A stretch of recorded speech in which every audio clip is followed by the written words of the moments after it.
Hello' guys, আজি মোৰ দেউতা ঢুকুৱা 10 বছৰ হ'ল আৰু মোৰ ভাইটি ঢুকুৱা আজি 4 বছৰ হ'ল। সেয়েহে সিহঁতৰ আত্মাৰ সদ্গতিৰ কাৰণে আমি অকণমান পুথি পঢ়িছিলোঁ, তাৰে অকণমান আপোনালোকৰ ওচৰত আগবঢ়ালোঁ। সকলোৱে সিহঁতৰ দুটাৰ আত্মাৰ বাবে সকলোৱে যেন প্ৰাৰ্থনা কৰে, সিহঁতে য'তেই আছে ভালে কুশলে থাকক, তাৰে কামনা বিচাৰি আপোনালোকৰ পৰা অলপ আশীৰ্বাদ বিচাৰিছোঁ। আৰু সেই দুখৰ দিন কি ক'ব আৰু নাই কপালত, সেইবাবে ভগৱানে হয়তো কিবা ভাল কামৰ কাৰণে লৈ গৈছে তেওঁলোকক আমাৰ মাজৰ পৰা।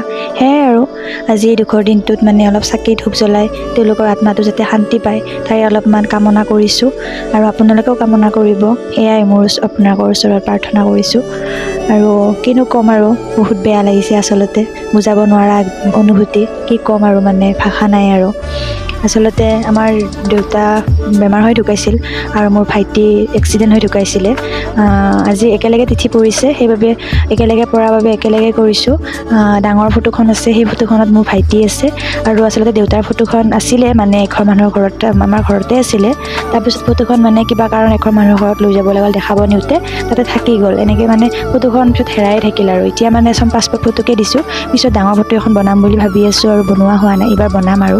এয়াই, তাকে আৰু অকণমান ক'লোঁ আপোনালোকৰ ওচৰত, মনৰ কথাখিনি ক'লে ভাল লাগে দিয়কচোন। যিমানে যি নহওক মনটো বহুত বেয়া লাগি আছিল, সেয়ে বোলো আপোনালোকৰ ওচৰত কৈ দিলোঁ আৰু। এয়াই।